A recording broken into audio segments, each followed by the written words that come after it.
Hey, happy Pisces season. Whether you were born between February 19th and March 20th or some other time of year, right now, as this podcast episode is going live, it is definitely the era of the Pisces. And so you have probably been in your feels. And so this is a perfect time to dig into your deepest stories and, feel your emotions, dream up big visions, and use all that empathetic energy around you as fuel to build trust and community.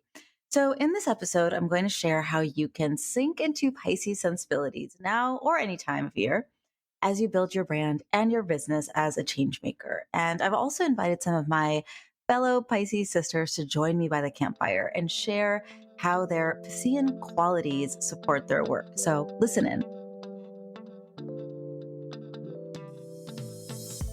Hey, I'm Tanya Bhattacharya, and you are listening to the Campfire Circle podcast.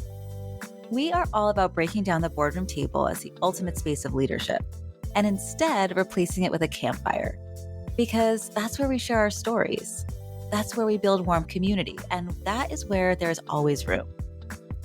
I'm building an impactful business in public through thought leadership, and I'm taking you behind the scenes all along the way.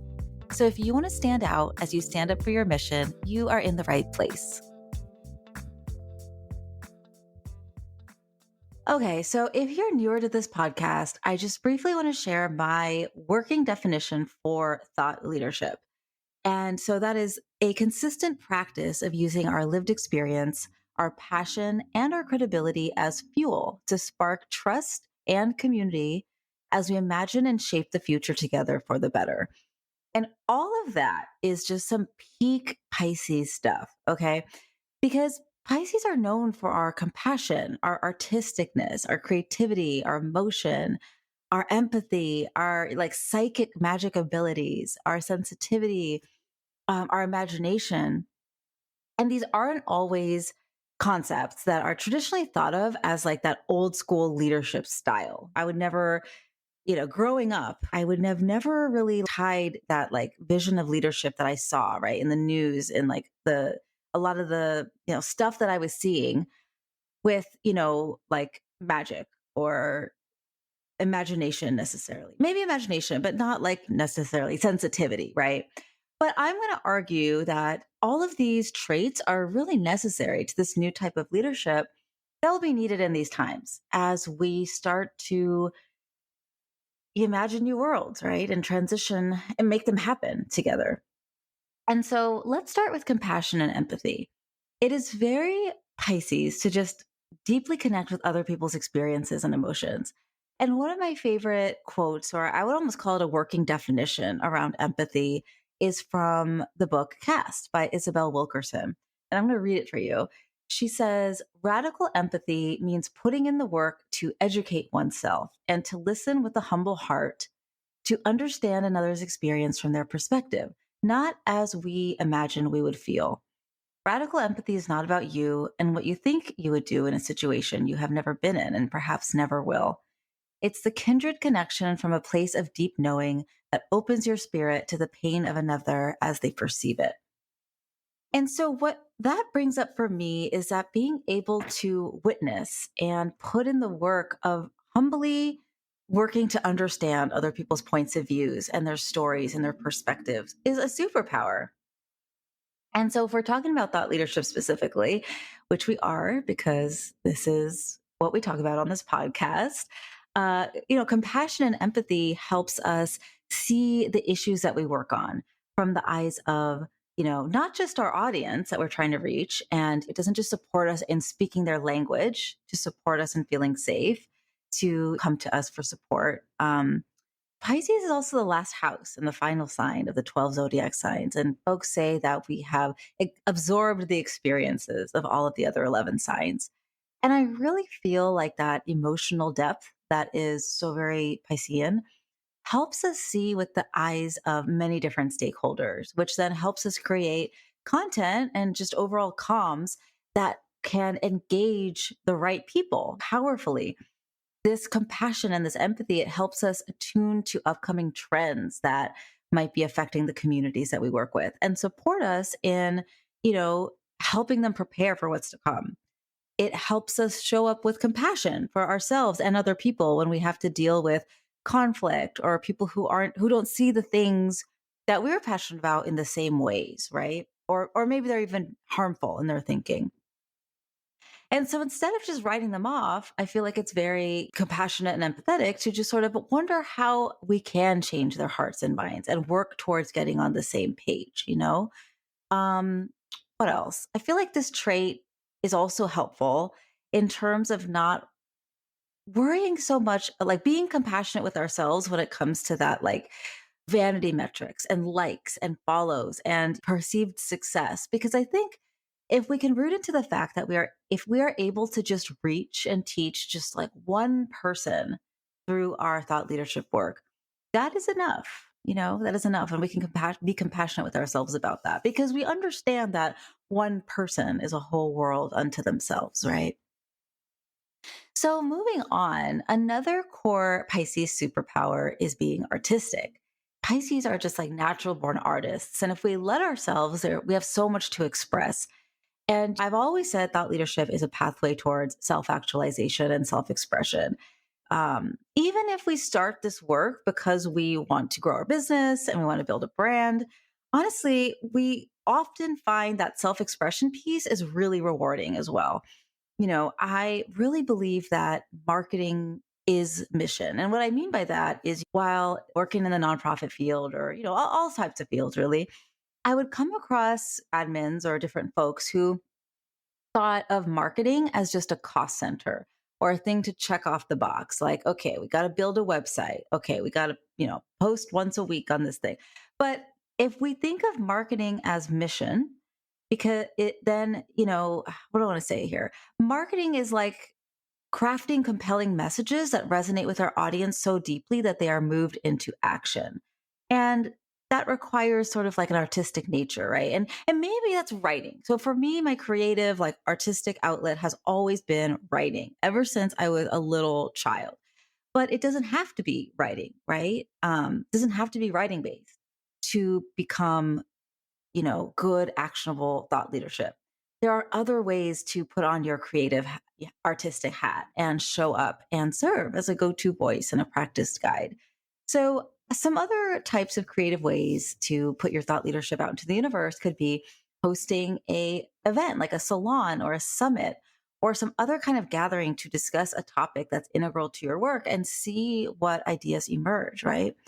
Or you could, if you're not, if writing isn't really your thing, but you are just like, you have creative thoughts that are itching to come out, you could host a podcast or a video series.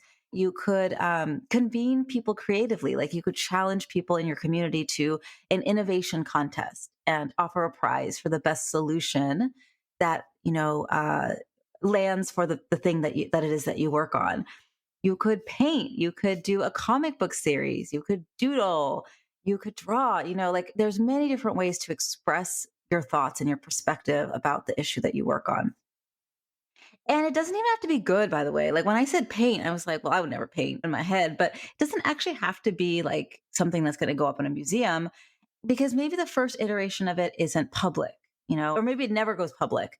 But it's all part of tapping into that artisticness and that creativity. And by the way, I have a whole 20-minute podcast episode about how to cultivate your creativity to kind of prime the pump for this thought leadership work. And so if that piques your interest, I've got a link to it in the show notes. But moving on, another sort of unique set of Piscean superpowers is I would call it our psychic abilities, or I might call it our intuition. And there's nothing spooky or even really woo woo about this, but instead, we listen, like we are able to really listen and we are able to really bear witness and hold space and like hear between the lines to hear what's actually being said that's not being said. You know what I mean? I think we have this superpower of being able to support folks in feeling completely seen and deeply understood. Even though, funny enough, like we are not really great at doing this for ourselves and are often totally confused about our own stuff, but we are so good at supporting others at just like really feeling seen and heard. So, how is this a superpower in terms of thought leadership work? A couple things. we really are able to hear our audience. And so during discovery calls, during presentations, during market research sessions, during the Q&A sections of our webinars, like literally anything that we're doing where we are witnessing the people that we serve talk about the issue that we support them with, we can really hear them and pick up on the underlying fears, the questions, the concerns, the all of that kind of stuff that's just sort of like simmering underneath. And so if you are a Pisces, you might not even realize that's a skill because you just do it and you've always been that way. But it is so helpful, and anybody can tap into the skill by really intentionally using that information, like taking that information and retooling it in order to serve our community at scale, right? Through LinkedIn content, through podcast episodes, through taking those questions that we often hear and the fear, again, the fear and the concern and like the inertia that's underneath all of these things, and like incorporating those pieces into our services and programs so that the people we serve can have a better result. Because if even one person is feeling a certain type of way about something, about that thing that it is that you do through your business, and other people are too. And I think another thing here is that we are uniquely skilled in being able to go underneath what's visible in terms of the issue that we work on to get to the root cause. It's like we have this knack for being able to go from surface level to starting to swim upstream and figure out like, okay, how did we get here? Why are we like this? Why is our sector like this? And how are we going to change it? And this can be very, status codifying, and can be very action oriented. And this is a skill that can help us get really clear and speak to shaking up how our field or sector has always done things, which have led to the issues and problems that you now solve for, whether that's burnout, whether that is, whatever it is that you work on, right? And so this can be scary, especially for us Pisces, who also tend to be very sensitive. But what I will say is that taking a stand about the issue that you work on is a filter. And taking a stand means that you're filtering out the people that you don't really want to work with because they are just not quite there. Maybe you're not values aligned, you don't see the world in similar ways. But taking a stand means you're also clearly calling in the people you do want to work with, right? Because they will get it. They will move in closer. They will feel aligned. And then my final little thing from me before we hear from our guests, I'd say the last superpower I want to cover is our imagination and our vision. So like us Pisces are really known for this. And I can't really even say enough about this. Vision is so important for thought leadership work. And if you want to get deeper into that vision piece and into like dreaming up what that is for you and your work, I want you to check out this older podcast episode that I did just about your vision. That link is in the show notes. But what I will say about this now is that Pisces, we often like live in dreamland. We're not always the most logical. Like we love to daydream and fantasize. And maybe that kind of goes into some dissociation from reality. But why this dreamy aspect is actually a good thing is because this practice of dreaming of a more just future helps us begin to see what that actually looks like, right? And work towards bringing people along towards that vision. It's also a great storytelling skill because our imagination and vision, like, as we put that into our storytelling, we can inspire other people to become agents of change because storytelling is immersive, right? Storytelling helps other people imagine a future that they can't yet see. And progress is always contingent on a group of people having a shared sense of purpose and direction. Like that's why we talk about getting on the same page.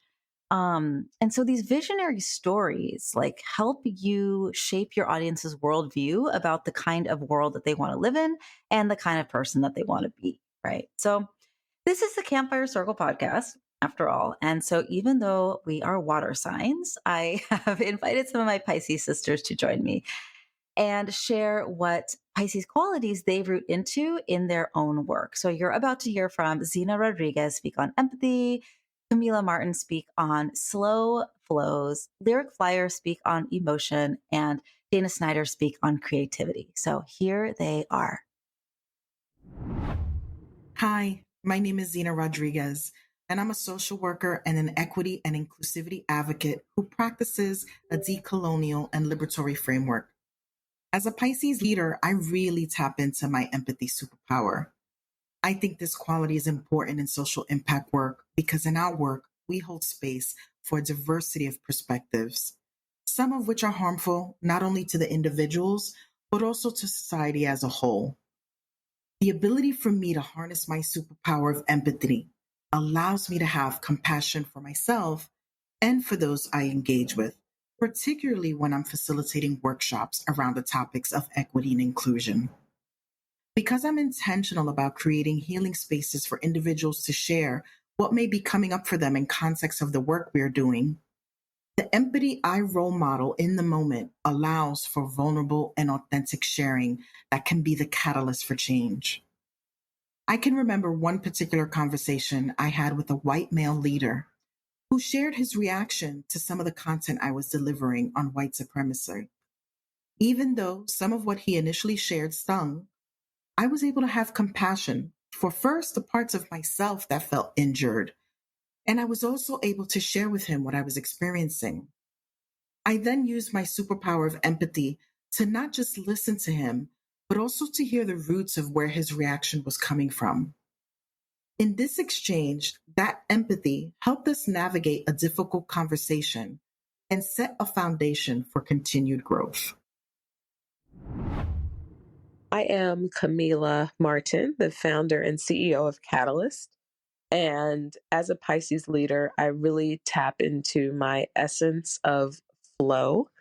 I think this is important for me because situations change, circumstances change, community needs change. And I think my ability to come into situations and come into environments with an understanding that I don't have all the answers and that I am willing and able to flow with the circumstances and surroundings and what I'm feeling and what I need in the moment really helps me be a valuable leader to the communities that I serve.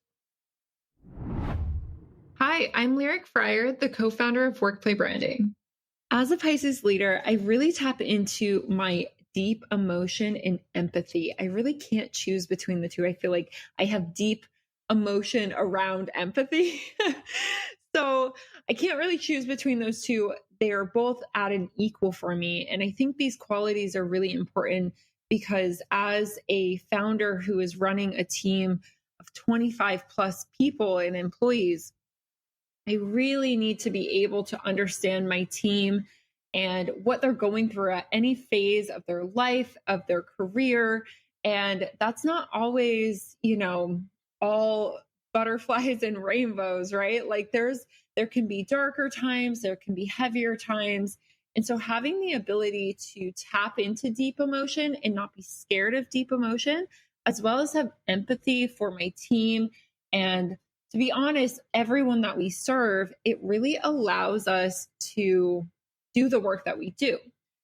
And part of the work of what we do is really showcasing people in a visual way. I'm the founder of Workplay Branding, so we create visual marketing campaigns for members every quarter.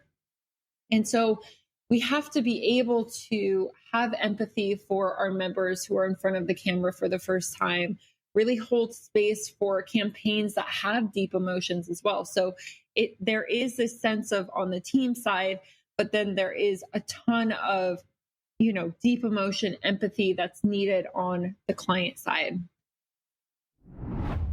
Hello, my name is Dana Snyder, and I am the host of the Missions to Movements podcast. As a Pisces leader, I really tap into my creative nature. I think this quality of being creative is important in social impact work because it speaks to who I am in literally everything I do, from my branding and marketing to the offers and keynotes I share. Creativity is infused through and through. And I think that's what people really resonate with. Okay, so you've heard from us. Now I want to hear from you. Leaving a review helps us so much in growing our reach and supporting more folks with this podcast. And even better, I would love for you to send me a note on LinkedIn with your takeaways from this episode. I cherish and respond to every message, so I can't wait to hear from you. And if you want to go even deeper, check out the show notes to take your next step.